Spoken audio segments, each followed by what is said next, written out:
Hello there and welcome. Today we're taking a full look at the C5001 from SKD Blasters. Now you might think this looks familiar because SKD did release very similar blasters last year. The big difference with this new one is it features a LED activator. That means if you choose to utilize this feature, your gel balls will glow in the dark. Now SKD Blaster did send me two. They are basically the exact same product, but they are in different colors. I will of course show them both off in this video. So without further ado, let's jump right in.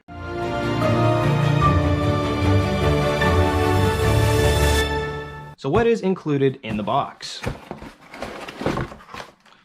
First up, we have instructions. We have 2 packs of standard gel balls, and we also have 2 packs of glow-in-the-dark rounds. You get eye protection, which is a necessity. Of course, the hopper with the cap screwed on. We get the 7.4 volt battery. We also get the charging cord, but like most of these gel blasters, you will need to supply your own wall charger. Then we get this piece. Now this will go on top of the blaster, and it is the LED activator. So you put batteries in this, and this is what's going to glow up your rounds. Then finally, of course, we get the blaster itself. Now that we have this thing out of the box, let's go over the blaster. First off, I find the grip incredibly comfortable. Though I will say the plastic quality is slightly subpar when comparing this to other gel blasters, but it's not terrible. Towards the back of the blaster, we have the on-off switch, or safety. In the lower position, you are safe or off, and in the upper position, you are ready to fire. To install the battery, we're going to open up this bottom compartment. We're going to pull out the wire, and we're going to connect the black parts. Once you have it tucked in, you can shut the door. Assuming you are in the on position, now we should have power. Now the LED activator does require 2 AA batteries. You can open up the back very simply and they both go in. I will say with my 2 particular models, the blue one does not have the same kind of tolerance that the green one has when it comes to the LED activator. The blue one has a fairly loose fit and it's pretty easy to take off, while the green one has a very, very stout fit, and I don't see that going anywhere. I don't think that's going to be consistent, but definitely worth noting. To attach the included hopper, we're very simply going to thread it in.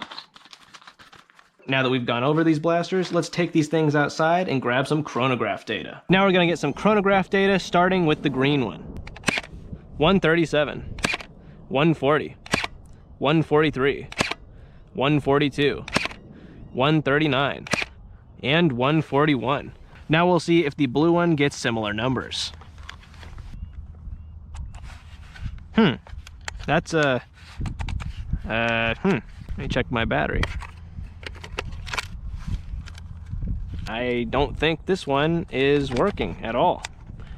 That is unfortunate. The battery is fully charged. I have it switched to on, and nothing seems to happen. This thing is definitely defective. I'm not sure if it's the wiring or the soldering somewhere or just a bad switch, but either way, this thing is not going to work, so that's about it on this thing for the video. But the green one is working as advertised.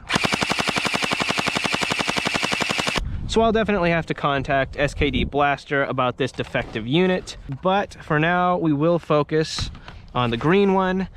I like the look, I like the ergonomics, the rate of fire is nice. So far, if we ignore the defective blaster, I do have an overall solid impression of this thing. I do like its compact size. I like the clear plastic. It reminds me of the Sonic series from Nerf. And it does feed pretty well. I think it actually does feed better than the Gelfire Mythic.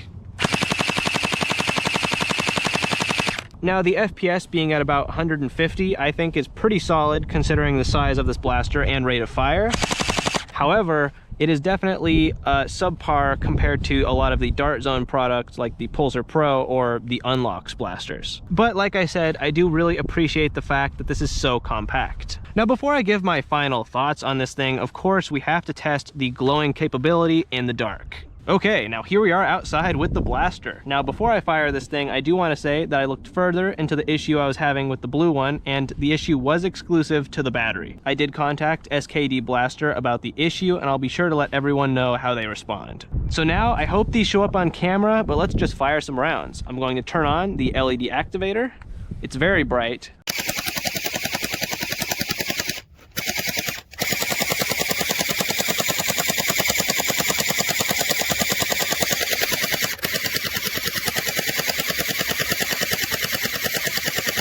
That is ridiculously cool. I'm really not sure how well these are showing up on camera, but in person, this looks absolutely awesome. So what are my final thoughts on the blaster? Now, it's not perfect, and of course, I personally had an issue with a defective part. However, overall, I am very pleased with the product. These are the most compact full auto gel blasters I've seen, especially considering the rate of fire. The FPS is not as high as some of the other gel blasters, but 150 feet per second with the rate of fire that this has, it's all a really cool setup. Using this thing is a really great experience. If you're interested in the blaster, I will have a link in the description for the blue one as well as this green one. So yeah, my thoughts on this thing are generally positive. And I know that a defective product never looks good, but these are an earlier production model and no company is going to be 100% perfect.